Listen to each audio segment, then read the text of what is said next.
The Yucatan Peninsula has the longest flooded caves on Earth. One of my dreams when founding Under the Jungle was to train excellent cave divers who are curious about the caves and who are capable of participating in real cave science. Our annual Science Week gives our divers the opportunity to collaborate with scientists and to contribute to our understanding of the planet.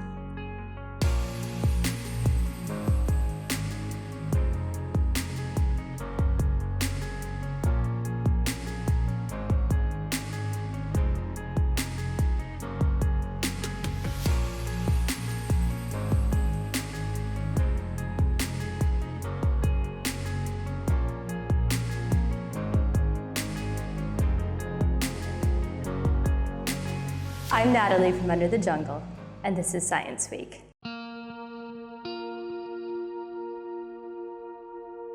What are we studying in the Cave Corals project? We are studying fossilized corals. What got me interested in the corals that we find in the caves is that I found them and then I couldn't find information about them, so that stirred my curiosity. The first time I came down here, I was overwhelmed by just the cave environment, and every time I've gone in, I've seen more and more, but I never really saw all of the tiny little stuff. And then as soon as I learned what to look for, I saw fossils everywhere. It was really amazing. You know, they're right there, even in the entrance, all the way down. It was pretty amazing how many examples of corals there were. People who are not coral experts have a longer time for their eyes to adjust to the details, and so it's a learning process, educating the eyes to be able to find the cues and the important parts of the fossil that gives us the identification. Even though the body and the flesh of the coral and the organism is gone, just from looking at the skeleton and counting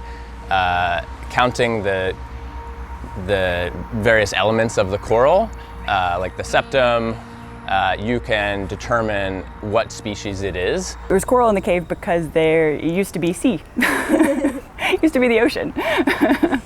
We know for a fact that some of these corals lived somewhere between 130,000 years ago, but also there are some assumptions that are much older corals, like maybe 1 million, 5 million, 10 million, but unfortunately, since these corals haven't really been studied, then we need to go in there and research it.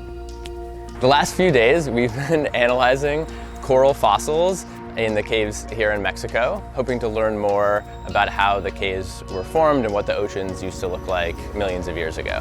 Sometimes you can even find them in their original order, so you can determine that the reef had a certain shape or depth, and then there's a lot of things that we can think about from that information. The first objective that we have is to be able to have a list of species of corals that existed in the paleo reefs. Yeah, to categorize the coral, we first tagged the site with an identification code. Then we took some pictures of the coral, kind of get a landscape shot, then zoomed in, got a more close-up picture, and then held up a scale to it to get an idea of how big the coral was. After that, we took some notes about what color the coral was, the other dimensions, how far it was from the line, how deep it was, where it was in relation to other corals, and what else was around it.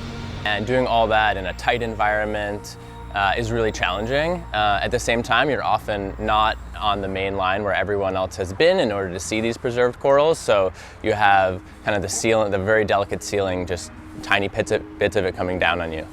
You're kind of in the way of your own shot. Sometimes the bubbles got in the pictures as well. You're working in kind of tight spaces with a couple people, so moving around, trying not to disturb anything else and get some good measurements was tricky as well. As tech divers and cave divers, we have the ability of going further in places that even most scientists never get to go.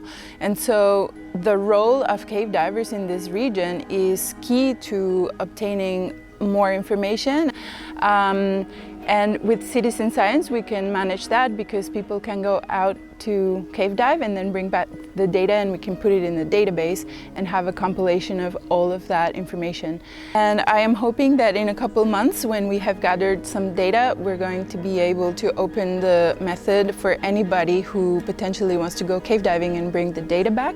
After that, the study will actually become branches of potentially any discipline. Like it could be biology, it could be paleontology, it could be geology, it could be hydrology. So the potential is immense, but we are starting with the first step, which is the baseline study and making a list of species.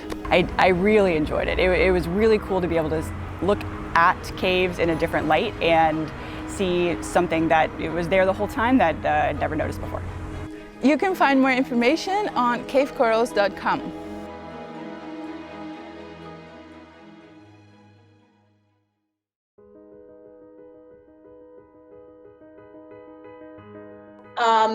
Really super nice to meet you guys, even though through a distance. So, I'm going to tell you about why sealing typology is not just a helpful, but actually a scientifically really powerful thing. Wherever you have lots of fresh saltwater mixing, you literally have a chemical knife that's cutting its way through the geology and removing rock. And just to give you a sense of how much, some of the peak dissolutions were hitting up to 20 grams per meter squared per year. You gotta understand, when we play with geological time, we're talking about 1,000 years, 10,000 years, 100,000 years. So this is tonnage of rock that is being removed. Okay, this sea level going up and down. Right now, we're at a very high level. If you go back about 14,000 years ago, 17,000 years ago, we were at a really low level because that was the last glaciation. You got sea level 1, and you make caves along that halocline.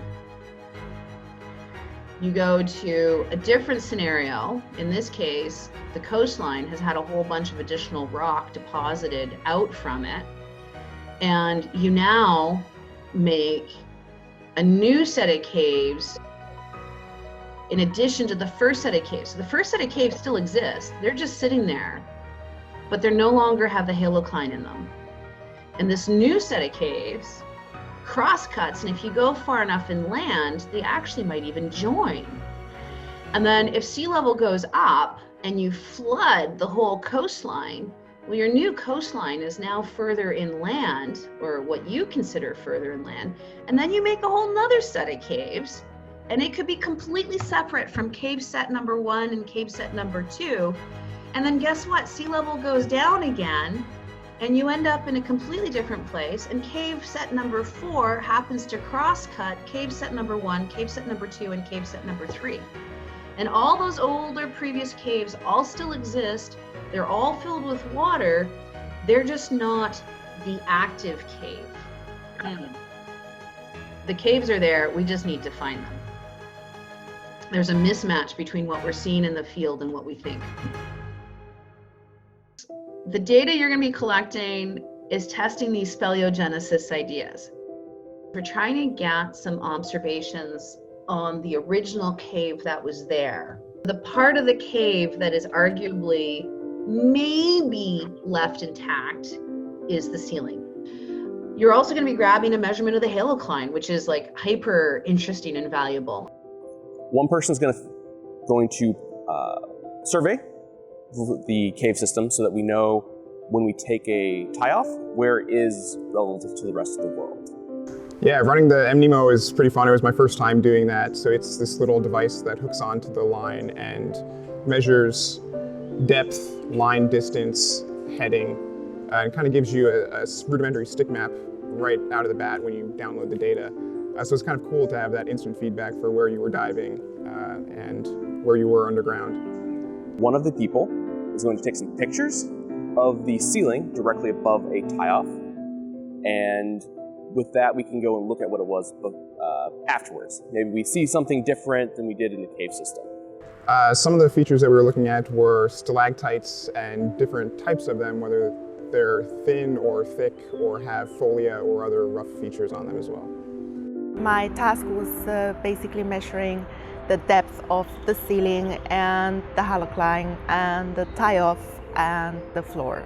The height of the ceiling tells you a little bit about the hydrodynamics and where the halocline was that was potentially eroding the rock and causing the caves. So it tells you a little bit about global sea levels in the past as well as halocline levels in the past. It is a lot of zigzag doing and so on. I started always like on the very top of the ceiling, so I can measure what's the depth over there, then start going down and keep watching on the computer. So right before it gets blurry, it's the top layer of the halocline, so I have to write down as well the depth of the halocline, and then go down and find the tie-off, which is the station we're working in, and measure the depth of the tie-off and the floor. If it is very close to the tie-off, it's okay. If not, just try to find where the flat floor is. As I was going through the stations that we were measuring, I noticed that suddenly the halocline was a little bit deeper and then deeper and then deeper until it was almost a meter of difference. And at that time I was thinking, okay, maybe I am wrong and maybe it's because of the bubbles or all the steering we're making on these measurings or so on. Anyway, I just wrote it down and then, okay, we will see what's going on. Patricia told us that it's natural or it's normal because of the pressure that the fresh water is pushing on and all the obstacles that the water actually finds around in the cave or the drop downs or so on. It starts making differences on the depth of the halocline. Knowing more about the cave formation process, both in terms of the ceiling typology as well as the fossils, gives you a better understanding of what you're swimming in, the environment that's around you, and gives you a better appreciation for the timescales of evolution, how long these things have been around, and how much they don't change in those time spans.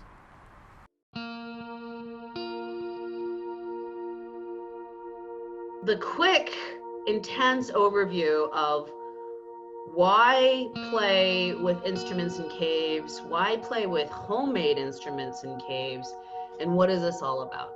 Really, it has to do with creating what's called a mini critical zone observatory, which is a network of instruments that allow us to track mass and energy flux through an environmental system from the atmosphere, from the rainfall. It gets into the trees, it gets through the trees, it infiltrates through the ground, it becomes groundwater, it goes through the caves, it flows through the caves, it goes through all sorts of hydrodynamic changes because of the boundary conditions, and then ultimately it discharges out onto the coastline and into the reef system. So this is really important in our overall understanding of how the whole ecosystem works.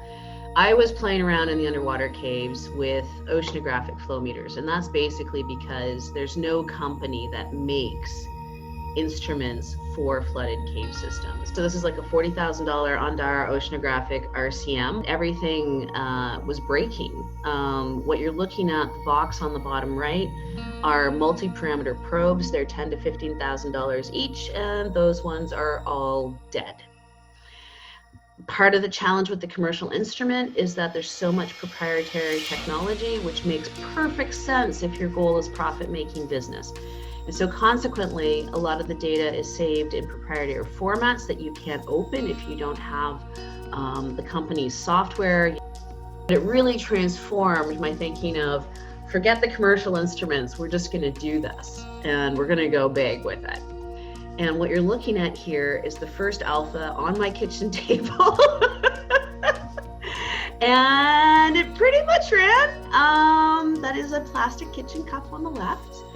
So between the electronic noodling and power optimization and lots of code work, combined with the housings, we eventually got to some field deployments. I need to do a lot of field work, which is like the most worst thing for a university professor to have to do, which is leave campus and go cave diving.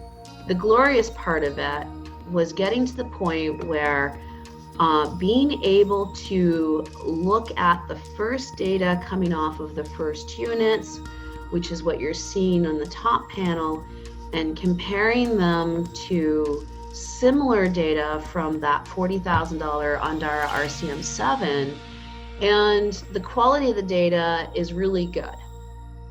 Is it as good as a highly engineered commercial instrument? No. Is it great? Yes. And one of the things that this does is, in a broader picture, is it's democratizing science. The standard approach, at least in a US system, is to secure a fairly large budget and invest a lot of money into instrumentation in a few select sites. I want you to imagine that you have a budget and you can put one flow meter into the Yucatan caves, and that flow meter becomes the record, and everything else is interpreted based on that one flow record.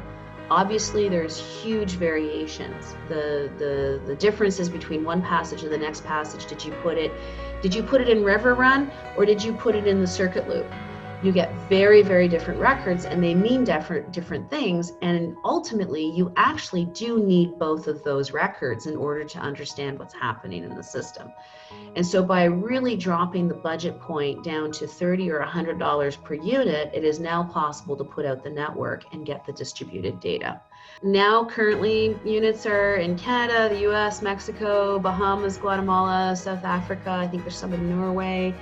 Not all of them are being built here. A lot of them are being built by people. All the plans are available online. Really, the project has gone massively big. Yesterday we went to Yalkul and did scouting locations to see exactly how the flow in the caves reacts, what the different haloclines are, the freshwater, saltwater interactions, to find the best place to put these flow meters in. Some of the challenges at Yalkul included halocline and severe siltiness. When we first got there, there was fresh water flowing out and salt water flowing in, which was very interesting. And just basically a few minutes later, it all changed to all salt water flowing out. And it was a pretty good current. So in order for us to even stay still, we had to do a full fin kick just to stay in the same location. This cave is not traveled a lot, and there's a lot of organic matter around all of these passages that are constantly dissolving and rotting and causing buildup of different layers of silt and debris in the cave. Yalkul is one of the most unique dive sites I have ever been to. It was super cool to see what kind of life is thriving in the cave, and there was a ton of life, all sorts of weird sponges and corals.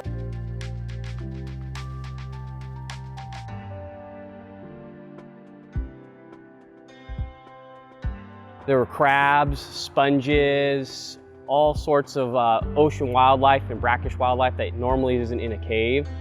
One of the neat things was the line got laid about 3 weeks ago, and it's already getting encrusted with life and getting covered. So that's pretty interesting to see how fast things are actually growing in the cave and taking over for stuff that gets installed. So yesterday, I forgot my wetsuit at the shop.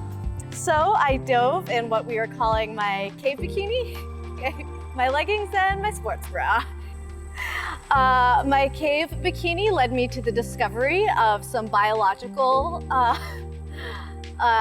organisms living in Yalkul that are stinging like small jellyfish. The exact temperature of the water was a high of 33 degrees Celsius and a low of 26 degrees Celsius, which, in case you are wondering, is too cold for a cave bikini. Much too cold. Cave snorkels. Cave snorkels are awesome, especially when you need them. So you have a long surface swim, and instead of using your gas, you get your cave snorkel out, you put it on your helmet, and you swim over to your cave entrance, and then you tie it off to the line, and you go on a nice cave dive.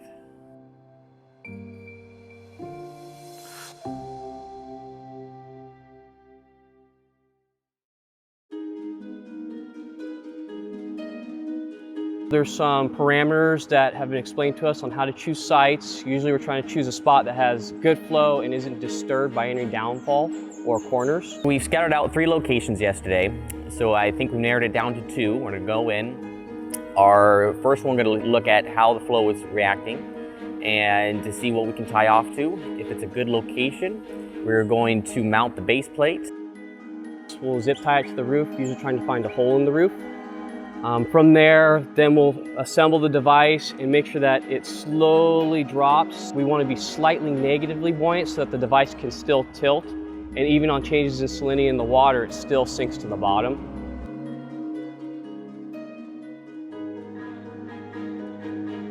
And then proceed to record all the data and the information. And then we're gonna video it to make sure it looks good. And then we'll be home free.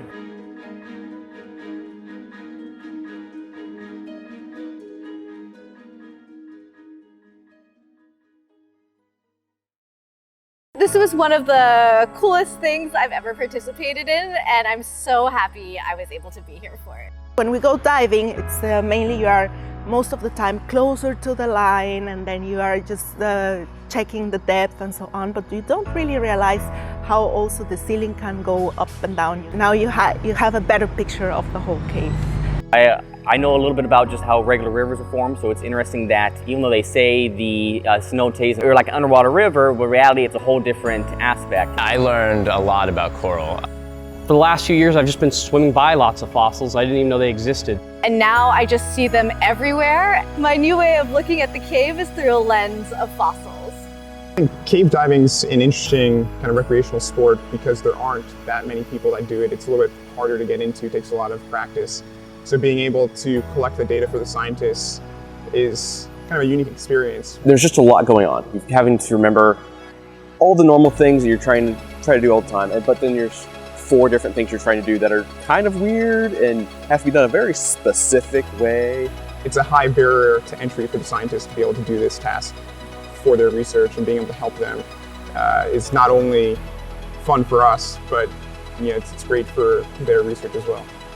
I am impressed with the divers on this project, and I'm also impressed with the enthusiasm and when people came in the cave and started doing their tasks, and they look super concentrated but also very aware of the environment, very high skill even if they were new divers. More than anything, just extreme admiration and appreciation for the spirit of commitment and the personal investment that you're all making to science through your cave diving. I really enjoyed it. It was really cool to be able to look at caves in a different light and see something that it was there the whole time that I'd never noticed before.